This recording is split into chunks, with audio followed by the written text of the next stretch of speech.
Ce reportage de Anna Faye referme la première partie de cette édition. Tout de suite, la deuxième partie avec le dossier du jour. Et je vous le disais dans les titres, l'hivernage 2024 a causé de nombreux sinistres dans plusieurs localités du département de Podor en raison du débordement du fleuve Sénégal. Des milliers de familles ont été chassées de leur village par les crues qui ont également détruit habitations et aménagements. Elles ont été relogées sur des sites de fortune. Aminata Ndiaye est allée à la rencontre de ces sinistrés.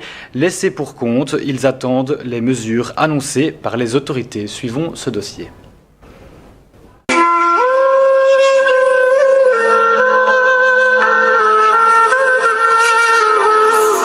L'hivernage dernier a été éprouvant pour de nombreuses localités de la vallée du fleuve Sénégal, particulièrement dans le département de Podor. Le débordement du fleuve Sénégal et de son affluent le Doué a causé d'importants dégâts, laissant de nombreux sinistrés. Des champs ont été envahis et même des habitations détruites, poussant des familles à quitter leur village.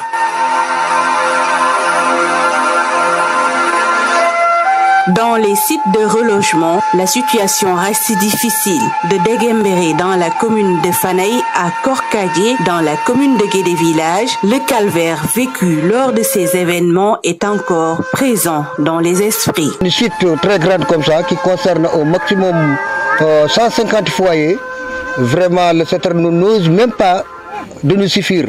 Si vous voyez l'ensemble des femmes qui sont là, elles arrêtent maintenant de faire leur lessive, tout ça se laver. En haut, tu peux obtenir des énormément de problèmes. Ici, la tente devient étouffante en journée et dès la tombée de la nuit, il fait très frais.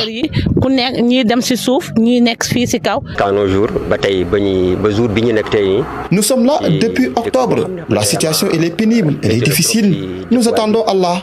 En même temps, les autorités, pour qu'ils puissent venir nous aider. Franchement, c'est difficile.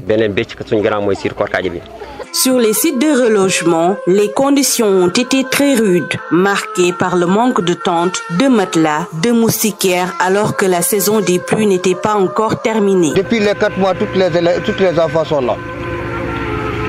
De deux, tu vois, ils se traînent de gauche à droite, à condition on n'a pas un lieu, même si c'est un abri prévisoire, où on peut l'essentiel les mettre en essayant de les éduquer dans de très bonnes conditions. Mais avec cette situation, tu ne peux pas l'essentiel se protéger toi-même ni de tes enfants. Vous voyez la poussière. Nous n'avons pas de toilettes. Il n'y a rien dans ce site. Nous vivons une situation insupportable. En plus de la destruction des habitations et des aménagements agricoles, de nombreuses cultures, vivres et même du bétail ont été perdus. Ils sont entre détresse et résilience. La plupart de nos animaux, durant les décrues, à qui avait l'essentiel 30 à 40, a perdu l'essentiel 25 à 35. Ça te reste 5. Les 5, tu essaies de les diviser, de laisser ça dans le village. Les deux, tu les amènes. Pour les nourrir ici, ça fait des énormément de problèmes. Il n'y a pas d'herbe, ni de champs. La situation devient compliquée. Nous devons parcourir des kilomètres pour les rejoindre et, en raison de la distance, nous sommes contraints d'y passer toute la journée, malgré tous les risques. La solidarité villageoise et la capacité de résilience des communautés ont joué un rôle crucial. Cependant, la peur des prochaines crues demeure palpable. De nombreux sinistrés souhaiteraient rester sur les sites de relogement pour plus de sécurité avec l'accompagnement des autorités étatiques. C'est une peur atroce qui nous habite à l'idée de retourner chez nous.